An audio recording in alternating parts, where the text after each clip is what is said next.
아멘. 주님을 찬양합니다. 아멘. 자, 오늘 성경의 핵심 네 번째 시간입니다. 제목은 신성한 계시의 심장, 갈라디아서, 에베소서, 빌립보서, 골로새서입니다. 아멘. 형제자매들, 우리 몸에 심장이 있잖아요. 이 심장이 없으면 생존은 불가능합니다. 심장이 멈췄을 때 몇 분 안에 응급처치를 해야 되죠. 골든타임이 4분입니다. 4분 안에 이 심장을 다시 박동시키지 않으면은 뇌가 정지되고 사람의 목숨은 끝나게 되죠. 심장은 아주 중요합니다. 그래서 성경 하나님의 말씀인 성경 안에도 심장과 같은 부분들이 있습니다. 그것이 바로 신성한 계시의 심장인 첫 번째가 갈라디아서, 그 다음에 에베소서, 빌립보서, 골로새서입니다. 이게 다 누가 썼습니까? 사도 바울이 기록했죠. 갈라디아서는 주 60년경에 바울이 2차 사역 여행을 하면서 유럽의 고린도에서 썼습니다. 그리고 나머지 에베소서, 빌립보서, 골로새서는 바울이 로마에 있을 때, 갇혀 있을 때 썼던 책들입니다. 주 64년경에 썼습니다. 꽤 오랜 시간 후에 바울이 썼는데 그 배경을 잠깐 살펴보면 바울이 사도행전 20장에 그런 말을 하죠. 내가 달려갈 길과 주 예수님께 받은 사역을 완성하는 데 있어서, 은혜 복음을 완성하는 데 있어서 나는 나의 목숨을 조금도 귀한 것으로 여기지 않습니다. 나는 이것을 위해서 목숨을 내어놓았습니다. 그러면서 바울이 어디로 가기를 원했느냐 하면은 예루살렘으로 가기를 원했습니다. 형제자매님들, 예루살렘에 가는 것이 주님의 뜻이었을까요? 아니었을까요? 주님의 뜻이라고 할 수도 있지만 완전한 뜻은 아니었던 것 같습니다. 왜냐하면 제자들이 바울에게 말렸습니다. 만유에서 말렸죠. 거기 가면 당신은 반드시 어려움을 당하게 될 것입니다. 유대인들의 손에 잡혀서 고통을 당할 것입니다. 그리고 또 유대에서 내려온 어떤 신원자가 와서 예언을 했습니다. 당신은 거기 가면 결박되고 이방인의 손에 넘겨줄 것입니다. 바울과 같이 몸의 교통을 강조했던 사람이 몸의 지체들의 교통을 그때는 거절했습니다. 그래서 거기 예루살렘에 올라갔잖아요. 그러니까 이제 야고보를 만났습니다. 바울 형제님, 여기에는 수많은 사람들이 율법에 아주 열정적이었습니다. 열정적인 사람이 수만 명이나 이 예루살렘에 있습니다. 당신이 곳곳 가는 곳마다 모세의 율법에 대해서 그걸 지켜서는 안 된다고 하는데, 큰일 났습니다. 그래서 이렇게 합시다. 나시린의 서원을 하는 사람들이 있는데, 당신이 모세의 율법을 지킨다는 것을 사람들에게 알려주기 위해서 그들이 이제 나시린 서원할 때 머리를 깎잖아요. 그 비용을 대어 주십시오. 그렇게 하면 사람들이 당신에 대한 오해가 사라질 것입니다. 그렇게 이제 바울이 야고보의 말을 들었습니다. 이건 약함이죠. 바울이 그렇게 해서는 안 됩니다. 그가 지금까지 말해왔던 것, 사역했던 것에 따르면 그걸 거절했어야 됩니다. 근데 바울에게도 약함이 있었던 거죠. 그래서 그 말을 듣고 결례를 행하는데 이제 7일이 다 되어 가는 즈음에 주님이 그걸 참으실 수가 없습니다. 그래서 유대인들을 사용해서 소동을 일으켰고 결국은 붙잡히게 되었잖아요. 그리고 이제 붙잡혀서 결국은 유대인들에게 고소에 의해서 가이사라로 갔다가 이제 로마로 가게 되었습니다. 로마에 가면은 사도행전 28장 31절에 바울이 감옥에 들어가지는 않았습니다. 그 셋집이 있었죠. 거기서 이제 하나님의 왕국과 예수님에 관한 것들을 이렇게 담대히 아무런 방해 없이 전하면서 그때 바울 안에 에베소서, 빌립보서, 골로새서 성경의 심장과 같은 책들을 썼습니다. 그리고 이것을 에베소에 보내고 빌립보에 보내고 골로새에 보내게 된 것입니다. 아멘. 근데 형제 자매님들은 이 책들을 우리가 너무너무 잘 압니다. 많이 읽었을 것이고 주의 회복 안에 있는 사역의 모든 계시와 초점은 다 여기에서 나옵니다. 그래서 이걸 모르는 분들은 거의 없습니다. 근데 이것이 갈라디아서와 에베소서와 빌립보서와 골로새서를 함께 읽어보신 적은 잘 없을 겁니다. 이것이 어떤 맥락으로 흐르고 있는지를 깊이 연구해 보지는 않았을 것입니다.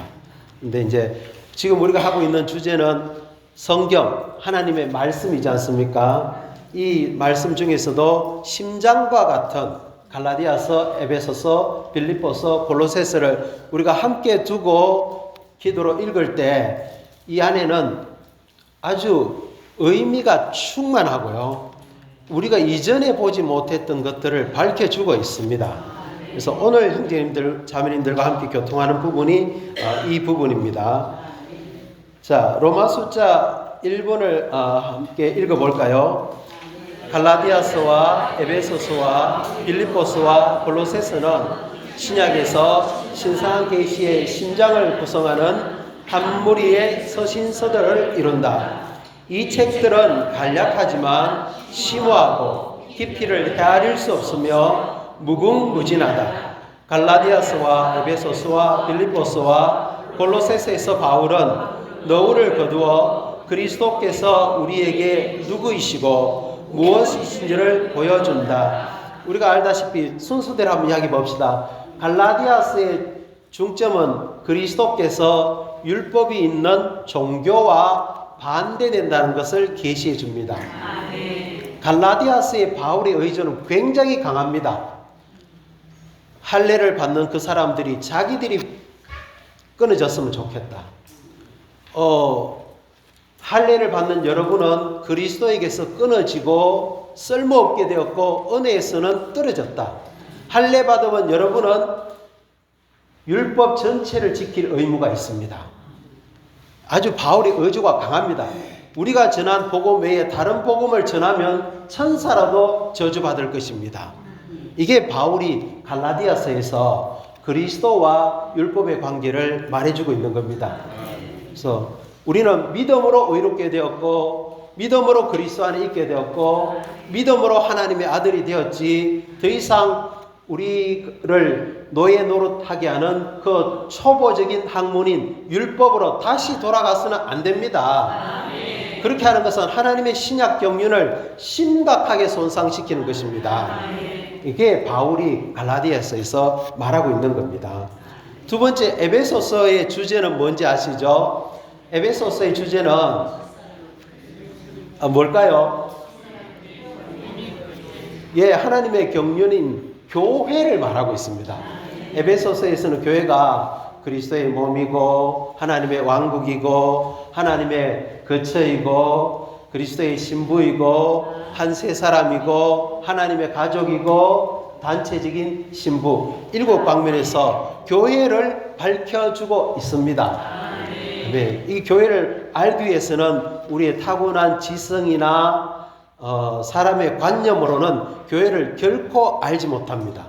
그래서 바울이 에베소서에서 형제자매들 에베소서 읽어보시면 에베소서 1장에 바울이 하나님께서 우리에게 지혜와 계시 영을 주셔서 우리 마음눈을 밝혀주셔서 우리를 부르신 그 부름의 소망 또 하나님의 그 영광의 유업의 풍성 또 우리를 향해서 믿는 우리를 향해서 베푸신 능력의 지극히 큰 것이 무엇인지를 알게 해달라고 기도했습니다. 이 모든 것들은 다 무엇과 관계되냐면 교회와 관계되어 있습니다. 그 다음에 에베소서 3장에 가서 또 바울이 무릎을 꿇고 또 기도합니다. 영광의 아버지께서 그분의 능력으로 그분의 영을 통하여 우리를 강하게 해서 속사람에 이르게 해서 믿음으로 말미암아 그리스도가 우리 마음에 거처를 정하시고 우리가 그분 안에 뿌리 내리고 터가 굳어져서 그리스도의 그 너비, 높이, 깊이 또 넓이를 깨달아서 하나님의 모든 충만, 하나님의 모든 충만이 뭘까요? 교회입니다. 교회에 이르도록 기도했습니다. 하나는 계시를 위한 기도였고 하나는 체험을 위한 기도였습니다. 그래서 에베소서의 중점은 그리스도의 몸인 교회입니다. 빌립보서라는 책이 있죠. 4장으로 되어 있습니다. 저는 빌립보서를 참 좋아하고 사랑합니다. 우리 형제 자매님들도 빌립보서를 좋아합니다. 빌립보서는 뭘 이야기할까요? 그리스도를 체험하는 것입니다. 근데 어떤 환경에서 그리스도를 체험하냐면요, 어떤 상황에서든지. 바울이 그런 말을 하죠. 빌립보서에서 나의 간절한 기대와 소망은 어떤 일에서도 부끄러움을 당하지 않고 항상 그러하였듯이 지금도 매사에 담대해서 살든지 죽든지 내 몸에서 그리스도께서 확대되시도록 하는 것입니다. 어떤 일에서도, 그것이 어떤 일이든지, 그 다음에 항상 그러하였듯이, 떠문떠문이 아니고요, 항상입니다. 어떤 일 항상. 이 표현은 굉장히 강한 표현입니다. 그래서 빌립보서 4장에 바울이 그런 말을 합니다. 나는 비천한 상태에 있는 줄도 알고 또 풍부한 상태에 있을 줄도 알게 되었습니다. 배부르거나 궁핍하거나 각각의 일과 모든 일에서 나는 일체의 비결을 배웠습니다. 일체의 비결이 뭐냐면 어떤 상황, 어떤 환경, 어디에 있든지 무슨 일을 만나든지 그리스도를 체험하고 살아내는 비결을 바울은 배웠습니다. 이게 빌립보서에서 바울이 말하고 있는 내용입니다. 마지막으로 골로새서에서 바울은 뭘 강조하냐면 머리이신 그리스도를 강조합니다. 이 그리스도는 모든 것을 포함하시고 광대하시고 모든 긍정적인 것들의 신체이시고 우리 믿는 이들 안에 있는 생명이시고 소망이시고 조성 성분이시고 교회의 머리이시고 한 세 사람의 조성 성분이시며 만물 가운데 어떠한 위치를 가지신 분이라는 걸 강조합니다. 그런데 이 그리스도를 대치하는 게 골로새서에서 무엇일까요? 갈라디아서에서는 종교였죠. 골로새서에서는 이 한마디로 말해서 놀라운, 원더풀, 탁월하신 분을 대치하는 게 문화입니다. 문화는 아주 좋은 겁니다. 우리 인간 사이에 있어서 우리는 6,000년 인간 역사가 이제 지속되면서 문화라는 것이 계속해서 축적되어 왔습니다. 문화는 곧 우리의 삶이고 우리의 존재입니다. 맞잖아요, 그죠? 한국 사람은 한국 사람의 독특한 문화가 있습니다. 중국 사람은 중국 사람의 문화가 있죠. 미국 사람들은 미국 사람 나름대로의 문화가 있습니다. 형제자매들, 문화라는 말은 골로새서에서 나오지 않습니다. 근데 이 문화를 바울은 어떤 다른 방식으로 표현했습니다. 그게 뭘까요? 골로새서 3장 10절 11절에 한 세 사람을 이야기하면서 이 한 세 사람 안에는 헬라인도 없고 유대인도 없습니다. 할례자도 없고 무할례자도 없습니다. 야만인도 없고 스구디아인도 없습니다. 노예도 없고 자유인도 없습니다. 보십시오. 헬라인, 유대인. 그 다음에 뭡니까? 할례자, 무할례자. 야만인, 스구디안. 스구디안이라는 것은 이스라엘 북쪽의 저기 북해 쪽에 그 스키티아 지역에 있는 조금 토착화된 좀 비문화적인 문명화되지 못한 사람들을 가리키는 말입니다. 노예, 자유인. 자, 이게 다 뭡니까? 이것들을 다 압축하면 한 단어가 나옵니다. 문화입니다. 문화입니다. 유대인들의 문화가 있죠. 헬라인들의 문화가 있습니다. 할례자들, 종교인들의 문화가 있습니다. 무할례자인 비종교인들의 문화가 있습니다. 노예, 자유인의 문화가 있습니다. 이것들이 은밀하고 간교하게 머리이신 그리스도를 누리지 못하도록 우리를 빗나가게 하는 겁니다. 그래서 이런 것들이 우리 안에서 끝나기를 바울은 원했습니다. 근데 이제 기록 순서는 잘 보십시오. 첫 번째가 갈라디아서죠, 성경에. 그 다음 뭡니까? 에베소서, 빌립보서, 골로새서입니다. 그런데 우리가 다시 하나님의 경륜의 관점에서 볼 때 먼저 우리에게 뭐가 필요할까요? 골로새서가 필요합니다. 예, 머리이신 그리스도가 필요합니다. 그리스도가 누구인지를 우리에게 밝혀주는 골로새서가 우리에게 필요합니다. 그 다음에 두 번째는 이 그리스도는 율법과 반대되는 것입니다. 그리스도의 탁월한 지식을 깨닫고 알 때 우리는 또 문화를 대체하시는 그리스도를 깨달을 때 우리는 율법에서 나올 필요가 있습니다. 그런 다음에 우리의 삶은 빌립보서 안으로 들어가는 겁니다. 그리스도를 체험하는 겁니다. 그리스도를 우리의 생활로, 그리스도를 우리의 본으로, 그리스도를 우리의 뛰어난 의로, 그리스도를 우리의 탁월한 부활로, 그리스도를 우리의 뭡니까? 비결로, 그리스도를 우리의 능력으로. 내게 능력 주시는 분 안에서 나는 모든 것을 할 수 있습니다 할 정도로 이 그리스도를 체험하면 그 결과가 뭘까요? 교회입니다. 그렇죠, 그죠? 그것이 바울이 우리에게 정말 이야기하고 싶었던 것입니다.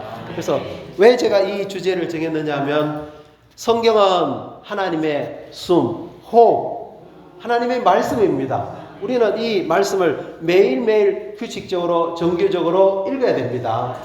그럴 뿐만 아니라 우리가 성경을 읽는 또 목적이 있습니다. 그 목적은 어떤 계시를 보고 사실을 깨닫고 계시를 알게 되고 그 다음에 이것이 우리 안에 빛비춰졌을 때 우리에게 이상이 되어서 결국은 우리로 하여금 그 안으로 들어가서 하나님과 함께 움직임을 갖도록 하는 것입니다.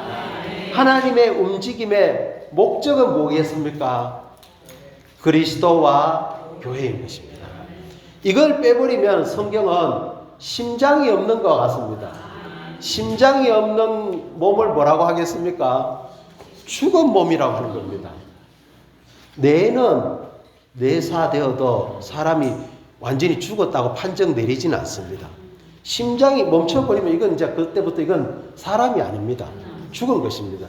그래서 우리의 성경 읽기, 성경의 추구, 성경의 목적은 갈라디아서, 에베소서, 빌립보서, 골로새서 안으로 들어가는 겁니다. 그래서 모든 것을 포함하시고 광대하시고 어뜸이 되시는 그리스도를 알고 체험하고 누리고 적셔지고 침투되어서 종교에서 나와서 율법에서 나와서 그리스도만을 우리의 모든 삶에서 살아내고 확대하고 표현하는 겁니다. 그렇게 될 때 우리는 그리스도를 단체적으로 표현하는 그리스도의 몸, 교회가 되는 것입니다. 이것이 서두의 말입니다. 그래서 A, B, C, D, E를 같이 한번 읽어봅시다. A번 골로새서에서 우리는 그리스도께서 모든 것을 포함하시고 모든 것에 미치시며 우주 안에 모든 긍정적인 것들의 실제이심을 본다. B번 갈라디아서는 그리스도께서 종교의 반대편에 서 계신다는 것을 계시한다. 아멘. 10번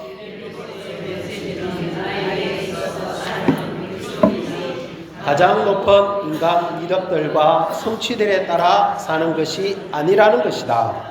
D번 에베소서는 그리스도께서 우리 안에 사시고 우리가 그리스도를 산 결과가 그리스도의 몸인 교회라는 것을 계시한다. 2번 이처럼 이 네 권의 책은 하나님의 영원한 경륜에 관한 신약 계시의 심장으로서 그리스도와 교회가 신성한 계시의 초점이라는 것을 우리에게 보여준다. 아멘.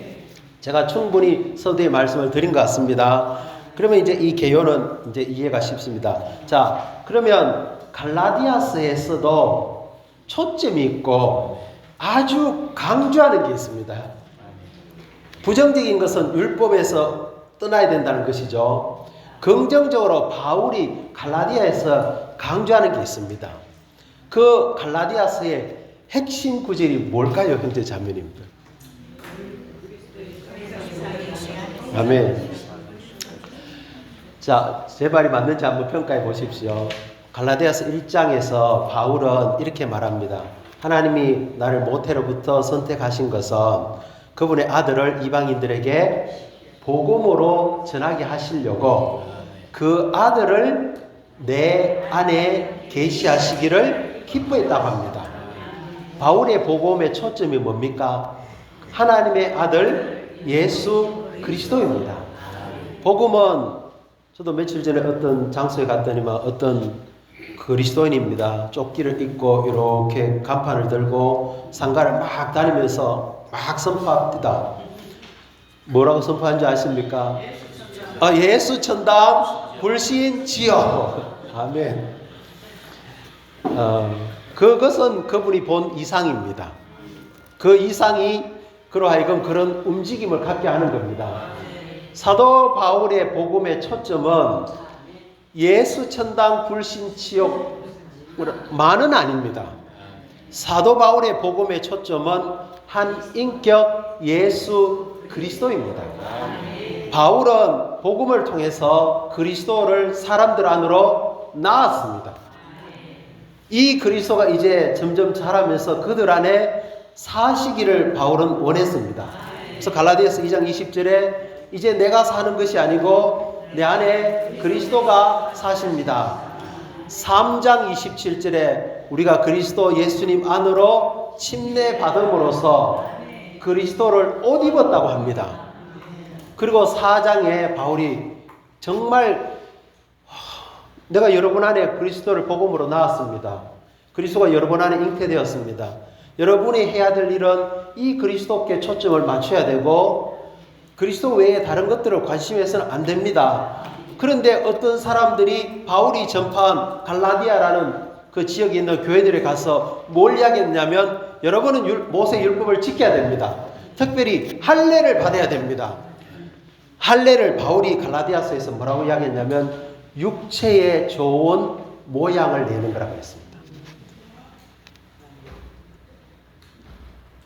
좋은 good shape, good show, 좋은 보여주기를 한다는 거예요. 왜 그들이 그렇게 하냐면은 그리스도의 십자가로 통해서 오는 그 박해와 고난을 받지 않으려고 하는 겁니다.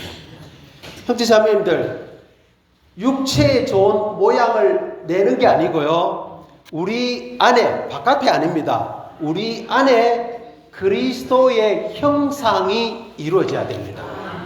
얼마만큼 우리는 이것이 절박한지 모릅니다. 이것을 이루기 위해서 나는 다시 여러분 안에 뭐 한다고요? 해산하는 수고, 해산의 진통을 겪는다고 합니다. 얼마나 힘들겠습니까? 그래서 바울이 갈라디아서에서 강조하는 것은 그리스도께서 우리 안에 형상을 이루어야 되는 겁니다. 그래서 갈라디아서에 따르면 가장 악한 일은 사람들을 그리스도에게서 빗나가게 하는 것입니다. 그게 뭡니까? 율법이었습니다.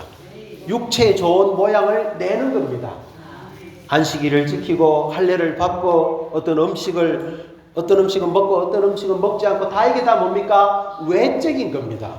다 외적인 겁니다. 그래서 바울이 이렇게 말했습니다. 할례, 무할례 아무 효력 없습니다. 효력 있는 것은 사랑으로 역사하는 믿음밖에 없습니다. 이렇게 할 때 여러분은 새 창조물이 되고 하나님의 아들들이 되고 하나님의 상속자가 되어서 하나님이 우리에게 약속하신 그 모든 유업을 누릴 수가 있습니다. 제가 이 말씀을 추구하면서 말이 길어졌는데요. 제 안에 이 느낌이 확 떠올랐습니다. 내가 어린아이면 누릴 게 별로 없습니다. 그렇죠? 어린아이는 누릴 게 별로 없어요. 할 수 있는 게 없습니다. 근데 내가 장성한 어른이 되면 할 수 있는 게 너무너무 많습니다. 성경은 어떤 사람들의 관념 안에는 성경은 이렇게 생각합니다. 노력하고 애써서 분투해서 성취하는 것이라고 성경 생각합니다. 아닙니다. 성경은 모든 것이 우리의 유업입니다. 죄사함, 거듭나는 것, 거룩하게 되는 것, 변화되는 것, 성숙하는 것, 다스리는 것, 은혜, 능력, 모든 것들은 만들어내고 수고하고 노력해서 성취하는 게 아닙니다. 어른이 되면은, 장성한 사람이 되면은 그리스도의 형상이 우리 안에서 완전히 이루어지게 되면 그 모든 것은 더 이상 이제 성취하는 게 아닙니다. 그냥 내 것이 되어버립니다. 왕이, 어떤 나라에 왕이 있으면요, 이 비율이 적절한지 모르겠지만 왕은 전쟁이 일어나면 군대를 그냥 보냅니다. 왕은 맛있는 음식을 그냥 해오락하면 다 누립니다. 왕은 뭘 노력하지 않습니다. 왕은 앉아서 말만 합니다. 그렇잖아요. 우리 안에 그리스도의 형상이 완전히 이루어지는 순간 성경 안에 있는 모든 것들은 다 우리의 누림이 됩니다. 우리의 소유가 되는 겁니다. 아멘. 그러므로 갈라디아서는 우리 안에서 그리스도가 형상을 이루는 것을 강조하고 있습니다. 두 번째, 에베소서에는 형제 자매님들 제 교통을 좀 잘 들어보시기 바랍니다. 에베소서에서 바울이 1장에 그렇게 말했습니다. 제가 한번 읽어드릴게요. 이게 어디 가버렸나? 에베소서 1장 17절, 18절, 19절에 우리 주 예수 그리스도의 하나님 영광의 아버지께서 그분을 온전히 알도록 지혜와 계시 영을 여러분에게 주셔서 여러분의 마음 눈을 밝히시어 하나님께서 여러분을 부르신 그 소망이 무엇인지 알게 해주시고 성도들 안에 있는 하나님의 유업의 영광의 풍성이 무엇인지를 알게 해주시며 또한 믿는 우리들을 향하여 강한 권능으로 운행하는 하나님의 지극히 큰 능력이 무엇인지를 알게 해주시기를 바랍니다. 형제 자매님들, 하나님께서 믿는 우리들을 향하여 강한 권능으로 운행하는 하나님의 지극히 큰 능력이 무엇인지 알고 있습니까? 나는 이걸 제가 알고 있다고 생각했어요. 근데 어제 아침에 또 오늘 아침에 내가 이걸 모르고 있구나. 믿는 우리들을 향하여 강한 권능으로 운행하는 하나님의 지극히 큰 능력은 21장 20절부터 23절에 나옵니다. 하나님은 그 능력이 그리스도 안에서 운행되게 하시어, 들어보십시오. 그리스도를 죽은 사람들 가운데서 일으키시고 하늘들의 영역 안에서 하나님의 오른편에 앉히셨으며 부활의 능력입니다. 제 말 맞습니까? 두 번째, 모든 통치와 권세와 능력과 지배 권위보다, 그리고 이 시대뿐 아니라 오는 시대에 일컬을 모든 이름보다 훨씬 위에 있게 하시고 초월의 능력입니다. 세 번째, 만물을 그리스도의 발 아래 복종시키시고, 만물을 그리스도에게 복종시키는 능력입니다. 네 번째, 그리스도를 만물 위에 머리가 되게 하시어 교회에게 주셨습니다. 교회는 그리스도의 몸이요 만물 안에서 만물을 충만하게 하시는 분의 충만입니다. 여기서 말하는 교회는 마치 뭐와 같으냐면 그릇과 같아서 하나님이 그리스도 안에서 운행했던 그 강력한 능력을 계속해서 받는 곳이라고 이야기하잖아요. 하나님은 그 능력을 교회 안으로 계속해서 전달해주고 있습니다. 교회는 마치 그 발전소에서 오는 전기를 받는 그릇과 같습니다. 부활의 능력, 초월의 능력, 정복의 능력, 통치하는 능력, 이 모든 능력이 교회 안에 계속 전달되어서 하나님의 모든 충만이 거기서 교회를 통해서 흘러 넘치는 것, 그 풍성의 흘러 넘침이 교회라고 했습니다. 와, 이 계시가요 정말 저를 변혁시켰습니다. 근데 이게 어떻게 이루어지느냐 하면은 에베소서 3장 14절부터 19절입니다. 이게 안 되면 이 능력은 절대로 우리 안에 전달되지 않습니다. 너무너무 잘합니다. 에베소서 3장 14절 19절 이런 이유로 나는 아버지께 무릎을 꿇고 기도합니다. 아버지는 하늘들과 땅에 있는 각 족속에게 이름을 주시는 분이십니다. 아버지께서 그분의 영광의 풍성을 따라 그분의 영을 통하여 능력으로, 이 능력이 어떤 능력입니까? 부활의 능력, 초월의 능력, 정복의 능력, 다스리는 이 능력으로 여러분을 속사람에 이르도록 강하게 해주시고 믿음을 통하여 그리스도께서 여러분의 마음의 거처를 정하시게 하시며 그리스도가 우리 마음에 우리의 내적 존재 안에 거처를 정하셔야 됩니다. 어떤 그리스도입니까? 골로새서에 계시된 이 그리스도가 또 하나님이 그 안에 그 사중 능력을 통해서 운행하고 계시는 이 그리스도가 우리 마음의 거처를 정하시게 하시며 여러분이 사랑 안에서 뿌리 내리고 틀을 잡아서 모든 성도들과 함께 그 너비와 길이와 높이와 깊이가 어떠한지를 깨달을 수 있는 충분한 뭐가요? 역량, 죄송합니다. 용량, 전기로 말하자면 용량, capacity, 전기가 무한한 일을 할 수 있는 그 놀라운 전기를 담을 수 있는 용량이 있어야 됩니다. 이 용량이 그리스도가 우리 마음 안에 계속 거처를 정하실 때 우리는 한 사람 믿는 우리 한 사람 안에 이 용량이 넓어집니다. 그것이 모였을 때 그게 뭐가 된다고요? 교회가 되는 겁니다. 이게 교회가 우리가 지금까지 체험하지 못했던, 누려보지 못했던, 이게 교회입니다. 바울은 이 이상을 보고 이 이상에 사로잡혀서 이 계시를 에베소서에 썼습니다. 형제자매들, 교회가 건물 아니죠. 단순히 모인 한 무리의 사람들도 아닙니다. 이런저런 활동하는 그런 조직체도 아닙니다. 교회는 하나님의 충만입니다. 그 놀라운 능력이 계속 교회 안에 전달되고 분배되고 있습니다. 우리가 해야 될 게 뭡니까? 채워지는 것입니다. 그리스도가 우리 마음에 계속 거처를 정하시도록 우리는 기도할 필요가 있습니다. 이 기도가 우리에게 절박하게 필요하죠. 그렇게 될 때 교회는 그리스도의 단체적인 표현이 됩니다. 빌보서 아까 제가 말씀드렸습니다. 빌립보서에서 바울은 한 가지 갈망밖에 없었습니다. 이 놀라우신 그리스도가 이 용량이 채워지기 위해서는 어떤 환경이 필요합니다. 좋은 환경이 아닙니다. 제가 오늘 깨달았어요.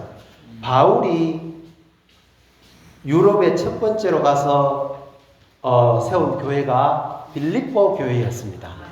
어떻게 세워진지 아시죠? 감옥에 있을 때요.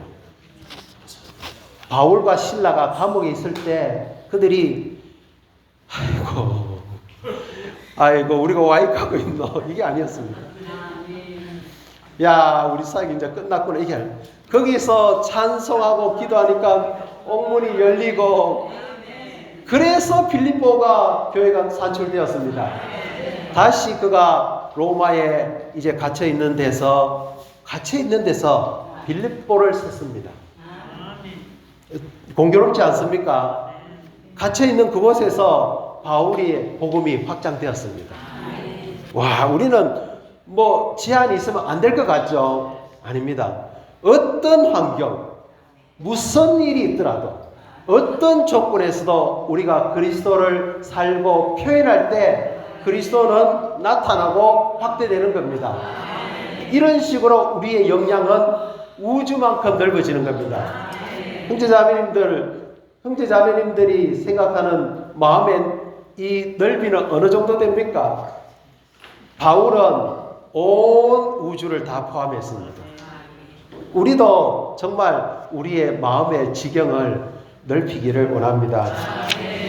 자, 마지막으로 골로새서는 이 그리스도가 하나님의 비밀이시고 체현이시고 머리이시고 교회 조성성분이시고 성도들의 몫이시고 성도들의 생명이며 성도들의 조성성분이고 성도들의 소망이고 모든 긍정적인 것들의 실체이신 분으로서 만물 가운데 어떤 위치에 계시는 모든 것을 포함한 분이십니다. 아멘. 그러나 이 그리스도를 누리지 못하도록, 이 그리스도를 붙들지 못하도록 우리를 방해하는 엄밀한 감추어진 것들이 있습니다. 그게 뭐냐면은 율법일 뿐만 아니라 우리의 생활 방식, 우리가 존재하고 우리를 존속시키는 문화입니다. 철학일 수도 있고요, 종교일 수도 있고요, 생활 방식일 수도 있고요, 뭐든지 다 될 수 있습니다. 그래서 이 모든 것들이 다 이 놀라우신 그리스도라는 계시에 의해서 박살나야 됩니다. 그럴 때 우리는 그리스도를 살아내기를 갈망하고요, 그리스도가 우리의 조성 성분이 되는 겁니다. 이제 결론을 내리겠습니다. 주님은 우리의 생명이 맞습니까? 우리 안에 계신 영광의 소망입니다. 바울이 체험하고 정점에 이르렀던 그리스도에 대한 체험은 그리스도는 바울이었습니다. 바울이라는 유대교적인 또 헬라 철학적인 그 모든 것들이 다 사라졌습니다. 그리스도가 바울이 되어버렸습니다. 우리가 이 정도로 될 필요가 있습니다. 그럴 때 하나님의 경륜은 성취될 수가 있습니다. 그래서 사랑하는 형제 자매님들, 성경을 읽으시면서 다시 한번 갈라디아서, 에베소서, 빌립보서, 골로새서를 쭉 읽어보십시오. 그러면서 무언가를 만지시기 바랍니다. 그러면은 교회, 그리스도, 나의 삶, 이것이 분명해집니다. 주님을 찬양합니다.